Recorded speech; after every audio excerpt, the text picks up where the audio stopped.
शहराच्या गर्दीतून दूर एका छोट्याशा गावात आमचं घर होतं. आजोबा, आजी आणि मी अशी आमची छोटीशी जमात. आजोबा शिक्षक होते. त्यांनी आयुष्यभर शेकडो मुलांना शिकवलं. पण त्यांची स्वतःची मुलं परदेशात स्थिर झाल्यावर परतलीच नाहीत. मी होतो त्यांचा नातू प्रतीक. आई वडिलांच्या अपघातानंतर मला त्यांनीच वाढवलं होतं. आजोबांना फक्त एकच छंद होता, त्यांची बाग. त्या बागेत ते फुलांपेक्षा जास्त वेळ घालवत. तिथे प्रत्येक फुलाला नाव होतं, प्रत्येक झाडाशी एक आठवण जोडलेली होती. मी 10वीत असताना आजोबा गेले. त्यांच्या जागी फक्त ती बाग आणि आजी राहिल्या. आजी आजोबांच्या सावलीसारख्या होत्या. त्यांनी कधी स्वतःसाठी काही मागितलं नाही. आजोबा गेल्यानंतर त्या अधिक शांत झाल्या. त्यांचं सर्व लक्ष माझ्यावरच केंद्रित होतं. मी 12वीत आलो तेव्हा आजीचं आरोग्य ढासळू लागलं. डोळ्यांचा त्रास, मधुमेह आणि एकांताची सवय. डॉक्टरांनी सांगितलंय की त्यांना सहवासाची गरज होती. मी कॉलेजसाठी शहरात जायचं ठरवलं होतं. पण आजी एकट्या कशा राहणार? माझ्या मनात एक योजना आखली. मी त्यांना सांगितलं, आजी, मी तुम्हाला घेऊन शहरात जातो. त्यांनी नकार दिला. माझ्या या बागेसोबत, या घरासोबतच मला मरायचंय. पण मी ठरवलेलं होतं.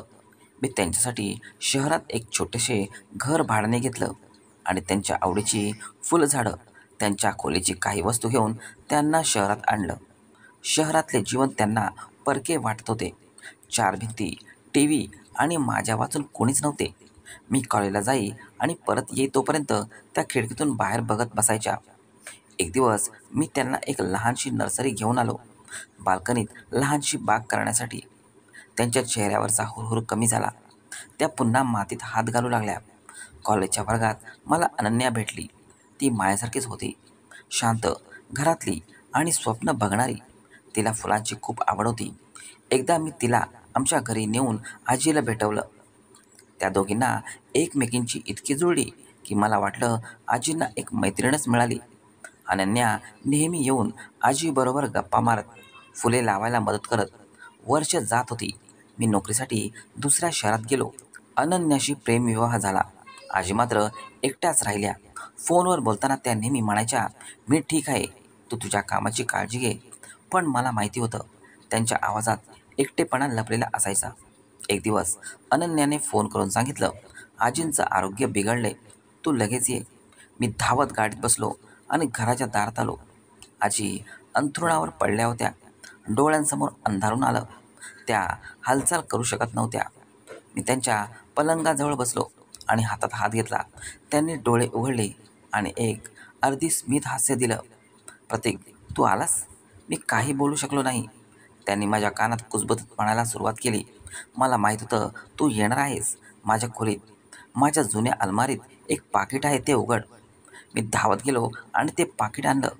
त्यात एक जुनी डायरी आणि एक छोटंसं कव्हर होतं. डायरीत प्रत्येक पानावर माझ्या आयुष्याची एक घटना लिहिलेली होती.